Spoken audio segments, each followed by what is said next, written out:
सभी विद्यार्थियों का हमारे YouTube channel study with Vikas chemistry पर बहुत बहुत स्वागत है। आज हम आपके सामने प्रस्तुत करेंगे यूपी बोर्ड परीक्षा में आने वाले बहुत ही महत्वपूर्ण ऑब्जेक्टिव क्वेश्चन जो हाई स्कूल की विज्ञान की परीक्षा में कई बार पूछे गए हैं और इस बार भी लगभग आने के पूरे चांस हैं। तो विद्यार्थियों, आज हम आपके सामने प्रस्तुत करने जा रहे हैं हमारे YouTube चैनल पर। आज जो प्रस्तुत करने वाले हैं वो है बहुविकल्पीय प्रश्न, हाई स्कूल परीक्षा के बहुत ही महत्वपूर्ण बहुविकल्पीय प्रश्न। तो जो भी विद्यार्थी इस वीडियो को देखें वो इस वीडियो को पूरा देखें, क्योंकि इस वीडियो में कम से कम 3 नंबर के आपके बहुविकल्पीय प्रश्न क्लियर होंगे और इसी में से बहुविकल्पीय प्रश्न पूछे जाएंगे। तो देखना ना भूलें, और अगर वीडियो पसंद आए तो हमारे चैनल को सब्सक्राइब करें और लाइक करना ना भूलें। तो चलिए आज का सेशन हम स्टार्ट करते हैं। अभिक्रिया BaCl2 प्लस Na2SO4 ये बेरियम क्लोराइड प्लस सोडियम और सल्फेट की क्रिया जब आपस में कराई जाती है तो बेरियम सल्फेट और सोडियम क्लोराइड बनता है। तो इसमें पूछ रहा है कि रासायनिक अभिक्रिया किस प्रकार की है। यहाँ पर ये पूछ रहा है कि ये जो अभिक्रिया है वो किस प्रकार की अभिक्रिया है। तो देखिए BaCl2 Na2SO4, Na2SO4 से क्रिया करके यहाँ से SO4 लेता है तो ये बन जाता है BaSO4 और प्लस 2NaCl यानी Na जो 2 थे वो 2 Cl से क्रिया कर जाते हैं और क्या बन जाता है 2NaCl बन जाता है। अर्थात यहाँ पर क्या है कि BaCl2 भी परिवर्तित हो रहा है और Na2SO4 भी क्या हो रहा है, परिवर्तित हो रहा है। अतः यहाँ पर जो अभिक्रिया होगी वो कौन सी अभिक्रिया होगी, द्विविस्थापन अभिक्रिया होगी।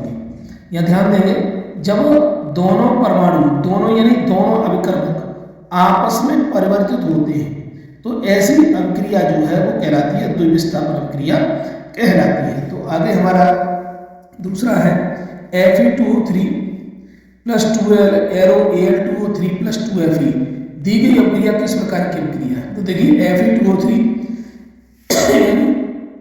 जब Fe2O3 से एल्युमिनियम क्रिया कर रहा है तो क्या बना है, एल्युमिनियम Al2O3 बनना है और क्या हो रहा है, Fe क्या हो रहा है, अलग हो रहा है। तो ऐसी अभिक्रिया क्या कहलाती है जिनमें से कोई एक तत्व किसी यौगिक से अन्य तत्व को विस्थापित कर दे तो वह अभिक्रिया कहलाती है विस्थापन अभिक्रिया। तो अतः ये जो अभिक्रिया होगी वो कैसी अभिक्रिया होगी, विस्थापन अभिक्रिया होगी। इसके बाद आगे क्वेश्चन है कि वह प्रक्रिया जिसके कारण चांदी के ऊपर काली परत तांबे के ऊपर हरी परत चढ़ जाती है कही जाती है। तो देखिए, जिस अभिक्रिया में तांबे के ऊपर क्या है, चांदी के ऊपर काली परत और तांबे के ऊपर हरी परत चढ़ जाएगी तो वह क्रिया यह क्रिया किसके कारण होती है, यह क्रिया होती है संक्षारण के कारण। क्या होता है कि जब कोई वस्तु जल से क्रिया करती है तो जल से क्रिया करने के बाद चांदी क्या हो जाती है, जल से क्रिया करके क्या होने लगती है, उसका क्षरण होने लगता है और क्षरण होने के कारण ही उसकी वह जो चांदी है वो काली पड़ने लगती है। ऐसे अगर आप तांबे के लोटे में पानी भर लें और बार बार भर के रखेंगे तो उसका क्या होगा, उसका क्षरण होने लगेगा और तांबे के लोटे के देखा हुआ आपने के लोटे की पेंदी पर क्या होता है कि हरे रंग की परत चढ़ना प्रारंभ हो जाती है। तो ये प्रक्रिया किसके कारण होती है, संक्षारण के कारण होती है। इसका ऑप्शन कौन सा जाएगा, चौथा जाएगा संक्षारण। श्याम श्वेत फोटोग्राफी प्रयुक्त होता है। देखिए, श्याम श्वेत फोटोग्राफी में जो प्रयुक्त होने वाला जो पद है वो न तो सिल्वर, देखिए 4 ऑप्शन ये, silver chloride, lead nitrate, ferrous sulphate और कैल्शियम क्लोराइड, कैल्शियम कार्बोनेट। तो यहाँ पर जो ऑप्शन जो जाएगा वो पहला जाएगा सिल्वर क्लोराइड। यहाँ पर जो श्याम श्वेत फोटोग्राफी में जो प्रयुक्त होता है वो सिल्वर क्लोराइड प्रयुक्त होता है। इसके बाद हमारा ऑप्शन है अम्ल से हाइड्रोजन हटाने वाली धातु है। देखिए, वे धातुएं अम्लों से हाइड्रोजन को विस्थापित करती हैं जो धातु विद्युत रासायनिक श्रेणी में हाइड्रोजन से ऊपर होती है। तो देखिए यहाँ पर 4 ऑप्शन दिए हैं, जिंक दिया है, कॉपर दिया है, सिल्वर दिया है और Ag दिया है। तो आपको यहाँ ध्यान रखना है, जिंक का स्थान हाइड्रोजन से क्या होता है, विद्युत रासायनिक श्रेणी में ऊपर होता है। अतः जिंक क्या करेगी, अम्लों से हाइड्रोजन को विस्थापित कर देगी। बाकी सभी धातुओं का जो स्थान है वो हाइड्रोजन से नीचे है, इसलिए बाकी सभी धातुएं जो है हाइड्रोजन से अम्ल से हाइड्रोजन विस्थापित नहीं करेंगी। तो आप जब हमारा देख रहे हैं तो देखते रहिए हमारा स्टडी विद विकास केमिस्ट्री। और अगर आपको कोई वीडियो अच्छी लग रही है, अगर क्वेश्चन आपको फंसने में आपको लगता है कि क्वेश्चन बहुत अच्छे हैं, मैंने बहुत ही अच्छी तरह से इन क्वेश्चनों को लिया है, बहुत ही अच्छे क्वेश्चन हैं और अच्छे क्वेश्चन होने के साथ साथ अगर आपको ये अच्छे क्वेश्चन लग रहे हैं आपके पेपर में बहुत ही आसानी से पूछे जाएंगे, तो हमारे चैनल को सब्सक्राइब करना ना भूलें। आगे हमारा है, देखिए सी का है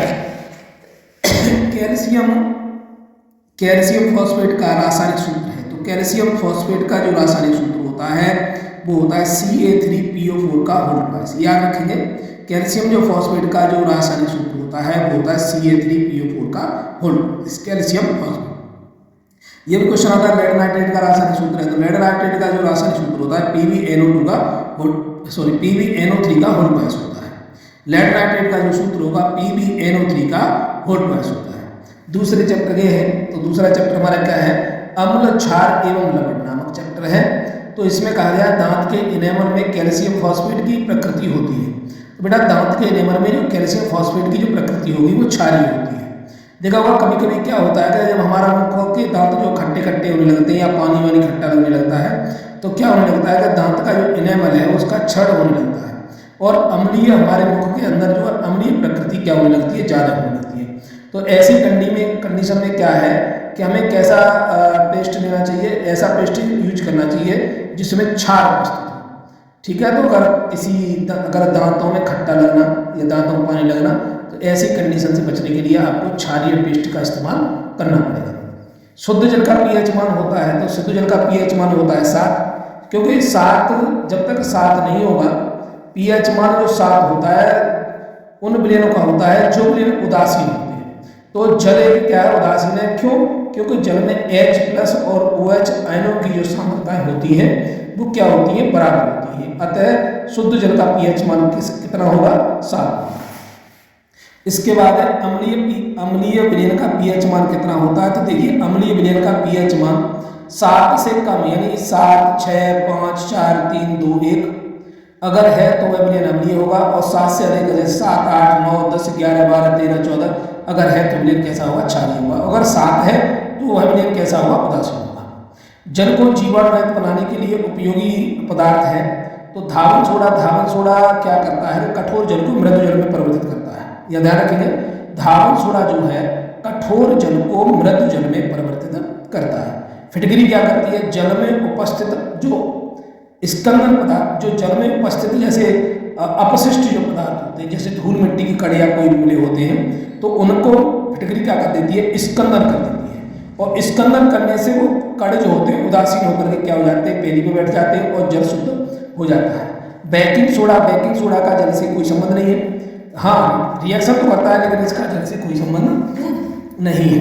इसके बाद है विरंजक चूर्ण। विरंजक चूर्ण क्या होता है, विरंजक जो चूर्ण होता है जल को जीवाणु रहित बनाने में उपयोगी होता है। यहाँ पर 2 चीजें इस्तेमाल की जाती हैं, एक विरंजक चूर्ण होता है और एक होता है आपका क्या, धावन एक आपकी जो यूज की जाती है वो यूज करने वाली है जल को जो शुद्ध करने में, उसको कहते हैं लाल दवा, जिसको कहते हैं पोटेशियम पर मैग्नेट। यानी लाल दवा को भी क्या किया जाता है, जीवाणु रहित करने के लिए उपयोग किया जाता है। तो आप चारों का बात समझ गए होंगे। धावन सोडा जो क्या करता है, धावन सोडा का जो काम होता है वो होता है जल को, जो कठोर जल है उसको मृदु में परिवर्तित करना। फिटकरी का काम क्या होता है, फिटकरी का होता है जल में धूल मिट्टी के कण होते हैं उसको स्कंदित करना। बेकिंग सोडा अपना अलग कार्य करता है, बेकिंग सोडा का अपना अलग कार्य है। लेकिन विरंजक चूर्ण, इसमें जो सही ऑप्शन है जाएगा वो विरंजक चूर्ण जाएगा। विरंजक चूर्ण और आपकी लाल दवा ये दोनों ही जल को जीवाणु रहित बनाने के लिए उपयोग में लाई जाती है। उसके बाद है अपच का उपचार करने के लिए निम्न में से किस औषधि का उपयोग करेंगे। अपच का मतलब होता है जैसे कभी कभी क्या लगने लगता है, पेट भारी होने लगता है, पेट में दर्द सा महसूस होता है और कहते हैं कि पेट में जो है अपच होने लगी है। तो ऐसी कंडीशन के लिए इसमें कौन सी दवा इस्तेमाल की जाती है, तो इसमें एंटीबायोटिक जैसे एंटीबायोटिक दवाओं का क्या इस्तेमाल होता है। एंटीबायोटिक दवाएं क्या होती है, हमारी बॉडी को जो है तभी यूज कराई जाती हैं जब हमें एंटीबायोटिक का किसी भी चीज़ की आवश्यकता हो, सर्दी जुकाम हो या कोई बुखार है या कोई ज़्यादा फीवर है तो उसमें इस्तेमाल की जाती है। ऐनक जैसे पीड़ाहारी यानी दर्द कहीं हो रहा है, तेजी से दर्द हो रहा है, तो उसके लिए पीड़ाहारी यानी दर्दनाशक दवाओं का इस्तेमाल किया जाता है। एंटासिड, एंटासिड का मतलब होता है एंटासिड यानी अपच जो होती है, हमें सबसे पहले याद होना चाहिए कि अपच होती है तो अपच के लिए दवा कौन सी इस्तेमाल की जाए, तो अपच के लिए मैग्नीशियम ऑक्साइड इस्तेमाल किया जाता है। मैग्नीशियम हाइड्रोक्साइड इस्तेमाल किया जाता है, MgOH का होल्ड ट्वाइस इस्तेमाल किया जाता है। इसको मैग्नीशियम मिल्क भी बोलते हैं, जो क्या होता है एसिड के ठीक विपरीत होता है। एंटीसेप्टिक, एंटीसेप्टिक क्रीम, एंटीसेप्टिक तो आप जानते ही होंगे, जितनी भी आप जैसे चाहे फेयर लवली हो, चाहे भी स्किन ब्राइट हो, कोई भी मतलब जो चेहरे पे लगाते हैं, जितनी भी क्रीम होती है वो क्या होती है एंटीसेप्टिक होती है, इन्हें कहते हैं पूर्ति रोधी। इसके बाद आगे हमारा है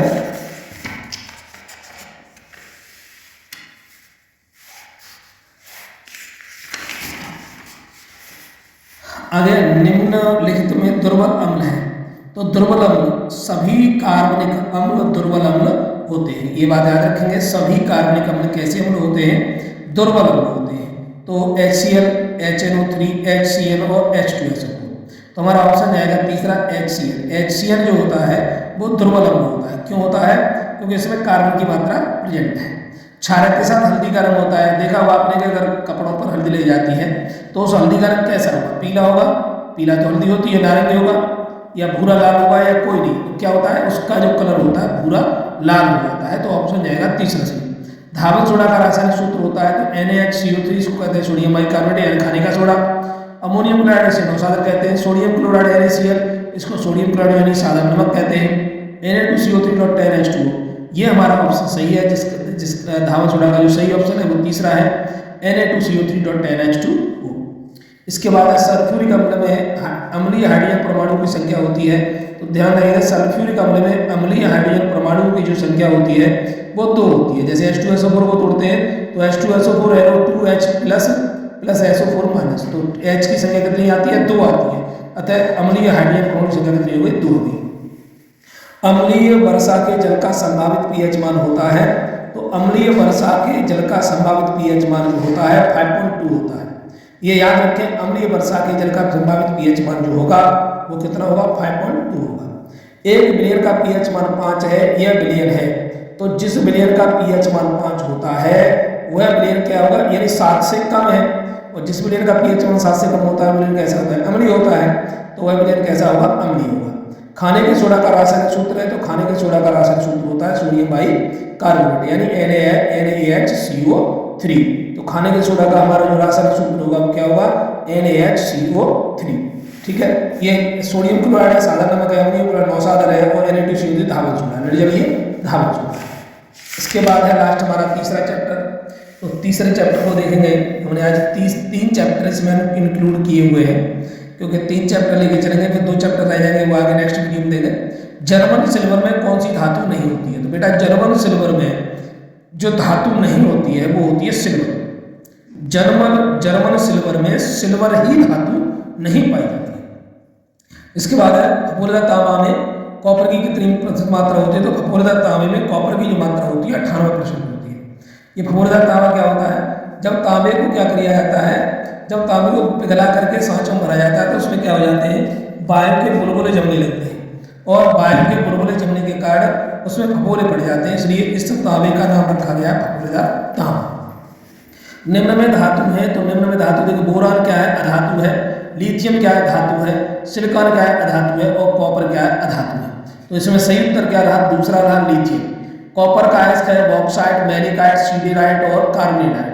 तो इसमें सही ऑप्शन जो जाएगा कॉपर के लिए, कॉपर का जो अयस्क जो होते हैं वो bauxite, copper pyrite, copper glance, ये हमारे जो होते हैं वो कॉपर के अयस्क होते हैं। कॉपर के अयस्क को एक बार फिर रिपीट करूंगा, बॉक्साइट, कॉपर ग्लांस और कॉपर पायराइट, ये कॉपर के क्या होते हैं, मुख्य अयस्क होते हैं।